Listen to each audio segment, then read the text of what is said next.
Good morning, everyone, and welcome back to Empty Cloud Monastery. My name is Bhante Suddhāso, and this morning we'll be looking at another discourse from the Buddha.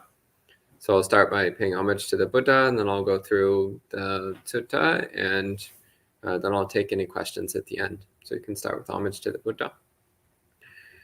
Namo tassa bhagavato arahato samma sambuddhassa. Namo tassa bhagavato arahato samma sambuddhassa. Namo tassa bhagavato arahato samma sambuddhassa. Buddhang dhammang sanghang namasami. So this morning we'll be looking at a very short discourse from the Itivuttaka, sutta number 39. So the Itivuttaka is one of the four short books of the Buddha's teachings.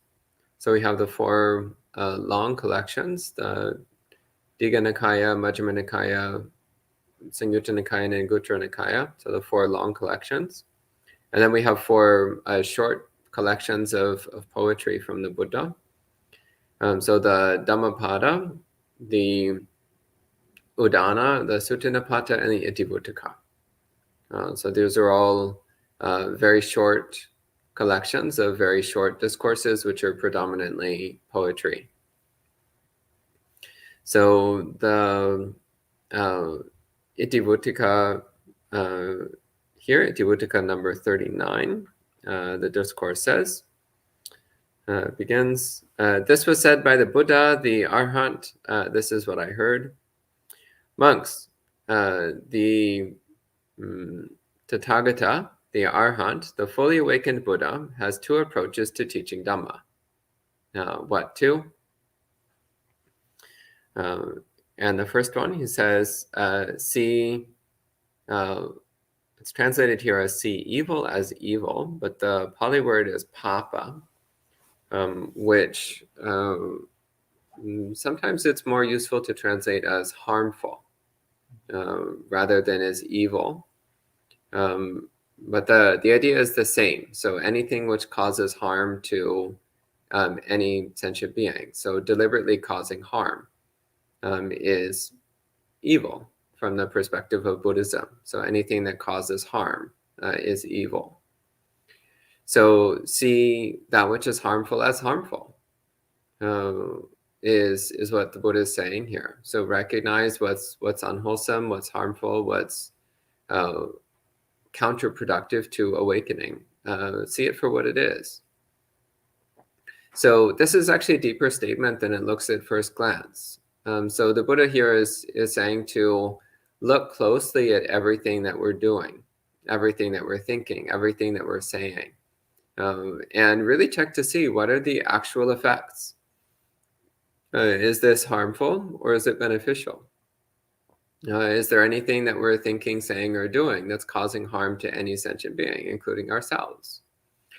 And harm here can range from really gross, overt harm, so where it's actually inflicting agonizing pain and suffering on someone.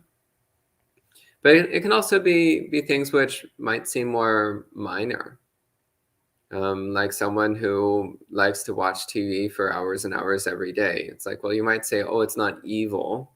It's not evil to watch 6 hours of TV every day. It's like, yeah, it's not evil, but is it harmful? Is it something which turns the mind away from awakening? Is it something that gets the mind further enmeshed in attachment to the world? Is it something that inflames one's greed, hatred, and delusion? Is it something that makes the mind more inclined towards desire, towards irritability, towards confusion, towards spaciness? And the answer is yes, absolutely. Therefore, it's harmful. Therefore, it is what the Buddha here calls papa. So something which is harmful, something which is obstructive, something which is detrimental, unwholesome. So see the harmful as harmful. means actually being honest with ourselves about what we're doing and what effect it has on the mind and what effect it has on the people around us. So being honest with ourselves. And then based upon that basis of honesty, then the Buddha goes on. So he says, it says here, the Buddha has two approaches to teaching Dhamma. What two? See evil as evil. This is the first approach to teaching Dhamma. So recognizing harmful behaviors as actually being harmful. So not trying to fool ourselves or lie to ourselves or justify our behaviors to ourselves. And it says the second one means having seen evil as evil, or having seen harmful as harmful, be disenchanted, dispassionate, and freed from it. This is the second approach to teaching Dhamma. And it says the Tathagata, the Arhat, the fully awakened Buddha has these two approaches to teaching Dhamma. So again, we start with observing our conduct of body, speech, and mind and seeing what's harmful as being harmful. And having seen it as harmful, then we cultivate disenchantment and dispassion towards it. So disenchantment and dispassion are two of the central elements of Buddhist practice. So the word disenchantment here is nibbida, from the verb nibbindati, which means to stop searching, stop seeking. So when we recognize that there's no solace and happiness and wisdom to be found in worldly things, then we stop seeking for happiness in those things. We stop pursuing those activities. The mind loses interest in those kinds of activities. So when we recognize that we're doing something which is harmful, then naturally we start to lose interest in doing it. For example, if you've been seasoning your food with strychnine, and at some point you start to realize, oh, I've actually just been putting poison on my food. Well, then you might start to lose interest in using strychnine as a food seasoning. It might become less appealing. So in the same way, when we realize that we've been seasoning our life with poisonous activities, poisonous words, poisonous thoughts, then we might start to lose interest in those kinds of activities, words and thoughts. So this is nibbida. It's when we start to lose interest in things which we recognize as harmful. And viraga is dispassion. So the word raga means passion or obsession or lust. So it's when the mind is really excited and fixated on something. So then viraga is when the mind is free of lust, free of passion. And again, it's because when the mind is really caught up in passion about something, then the mind is agitated. It's unsettled. The mind is disturbed. It's actually in a state of discomfort. So on the other hand, when the mind is dispassionate, then the mind is calm. It's content. It's peaceful. It's blissful. So it's a soothing, serene kind of happiness. So this is also, again, something very important to be cultivating in Buddhist practice, is this quality of dispassion, which means the mind which is completely happy and content with the way things are, which is it's not getting obsessed about anything or fixated on anything or passionate about anything, because one recognizes that passionate obsession is itself a form of unhappiness. It's a form of agitated disturbance. So then with that basis of disenchantment and dispassion, then the mind starts to feel free because it's no longer constricted by the conditions of the world. The mind has the opportunity to open up into a vast sense of spaciousness and ease. Then the discourse concludes with a short poem, which is just reiterating the point that was made in the discourse. So this is one of the common features of the short discourses of the Buddha, is that many of them end with a short poem, which just repeats the main teaching of the discourse. So it says, see the two approaches for explaining the Dhamma used by the Tathagata, the Buddha, compassionate for all beings. See what is evil and be dispassionate towards it. Then, with a mind free of desire, you will make an end of suffering. And the discourse concludes, this too is a matter that was spoken by the Blessed One. This is what I heard. So that's the end of the discourse. So very short, to the point sutta. So we'll respect the sutta with 3 sadhus, and then I'll see if there's any questions.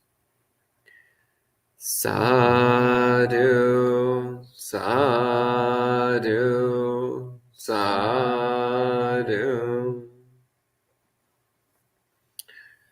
So hello to all the people joining in online. So hello to the people who have checked in so far. Rebecca, John, Matthias, Karuna, Manal, Jayanta, Luisa, Richard, Chandolia, Amaranta, Yankee, and Bhumika, and everyone else who's watching, welcome.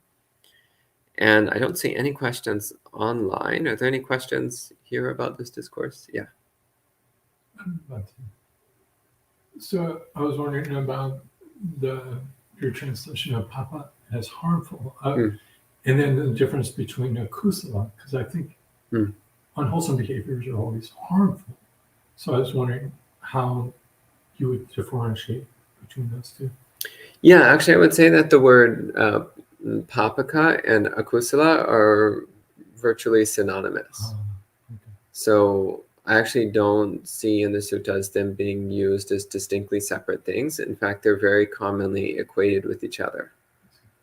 In fact, often they're used as a phrase, like papakang akusalam dhammam, like something which is papaka and akusala. So it's harmful and unwholesome. Yes, I think they're effectively synonymous. Yeah. Thank you. Yes, go ahead. So I'm thinking when I'm walking down sometimes in New York City train station, and people are always like asking me for money, and then I just pass by. Sometimes I give, but most of the times I don't, because I feel like maybe they're gonna use it for something else. Is that unwholesome behavior? Well, the bare minimum is to have a mind of metta. So when you see them, bring up a sense of kindness and compassion and well-wishing, and you can smile at them, and just bring up the wish in your mind. May this person be happy and healthy. May they get everything they need. May they get the proper care that they need. Like often people are homeless because they have some kind of untreated mental illness, or they have untreated addiction problem or something like that going on. So have compassion for people who are in a difficult situation. And often it's actually a result of the incredibly inhumane civilization that we have these days. Sometimes, like I do have compassion, I say that in my mind, and sometimes I just honestly do not have like a lot of change, or I have like 50 cents or something. And then when I tell them I just have 50 cents, they're like, no, forget it. You don't have $2. I'm like, no. And then they don't want it.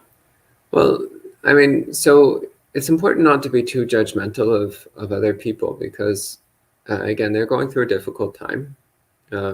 And for you, it's not necessarily about what you give or what you do or don't give, but rather it's first and foremost about the mind of genuine kindness and compassion. Because one of the things about going through a large, densely populated city is that you're swimming through a sea of misery. It's everywhere. And of course, it's good to do what you can, but you can't help everyone in New York City. That's 10 million people. How are you going to help 10 million people? It's just not realistic. So you need to be realistic about what is actually within your domain of possibility. So yeah, just sometimes you just bring up a smile and a heart of loving kindness and just walk right past.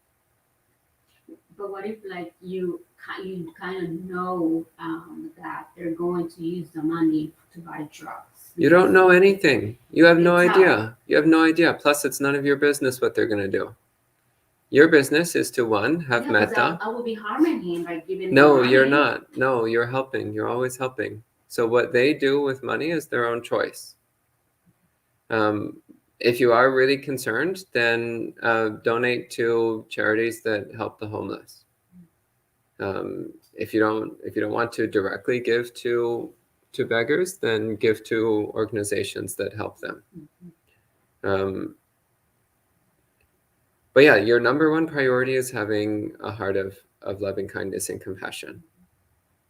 And another thing that I used to do when I was going into the city regularly is I would bring like a bag full of like energy bars or granola bars or something, like relatively healthy snacks, and I would give those to beggars. And 95% of the time they would accept it happily. Once in a very rare while, someone would be like, no, I only want money. And it's like, well, sorry, I'm a monk. I don't have any money, but I do have granola bars. I can give you one of these. Most of the time people would just accept it. So that's the other thing. If you're not comfortable giving money, well, then give something else. But also recognize, like when you go into a city, cities are inevitably full of beggars, with a few exceptions in the world. Most cities have this as a problem.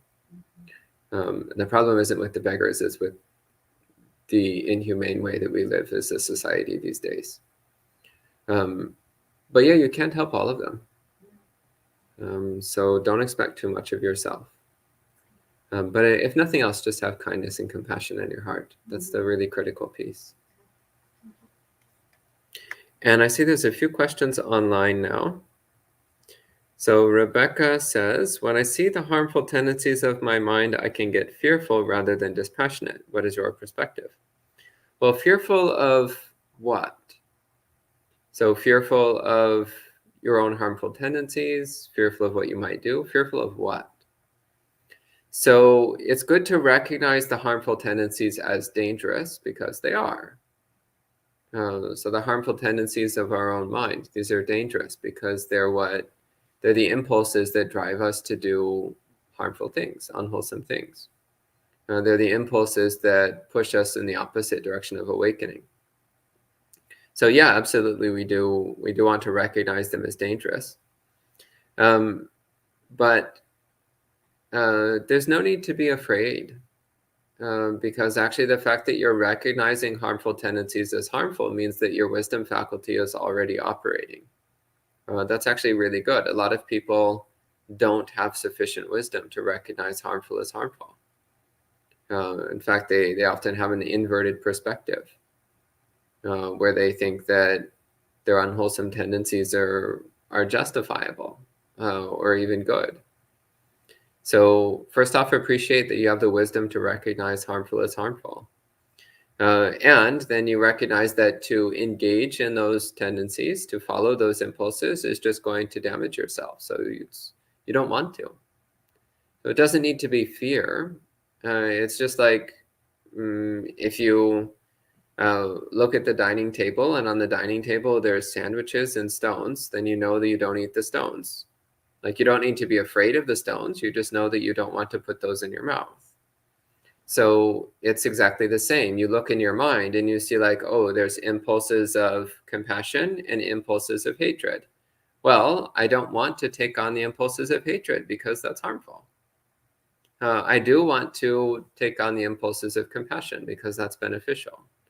So there doesn't need to be any fear. It's more like the calm, wise recognition of what is appropriate, what is beneficial.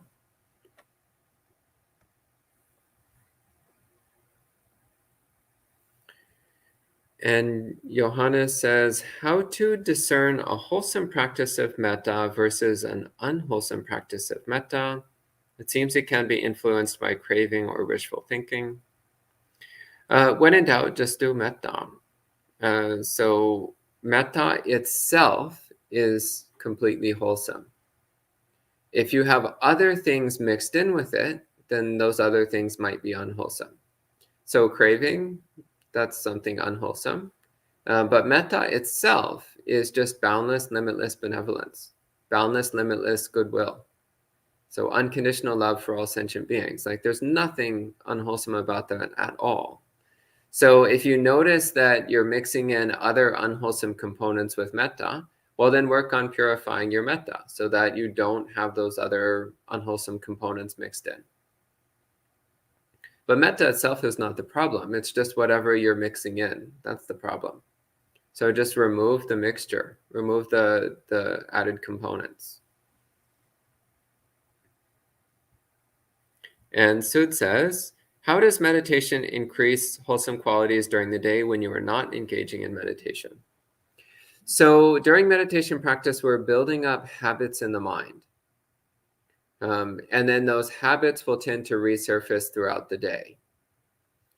So for example, if you spend an hour just constantly repeating in your mind, may everyone be happy, may everyone be happy, may everyone be happy. Well, then what you'll find is that then as you go throughout your day, that will periodically resurface in the mind. It will periodically come back to the surface of the mind. It's just like listening to a song. If you listen to the same song over and over for an hour, then you'll notice it keeps resurfacing in the mind. That's what happens. A song gets stuck in your head and just keeps bouncing around in there. Well, with meditation, we're doing the same thing. We're just deliberately choosing what we want to be constantly bouncing around in the mind. And we want it to be something wholesome, something helpful, something beneficial. Yeah, so it's about building new habits of mind, which then will continue appearing throughout the day. And Rebecca clarifies, fearful of the consequences I see. Yeah, well, if you're afraid of the consequences of unwholesome behaviors, then just don't do those behaviors. Then you won't have the consequences. That's the last question online. Anything else on this discourse? Okay, maybe that's enough for this morning. So this evening at 7:30, we'll have our usual weekly monk chat. So your chance to ask all of your off-topic questions. So feel free to bring your any random question about Buddhism this evening to the monk chat session. So we'll conclude at this time with 3 sadhus. Sadhu, sadhu, sadhu.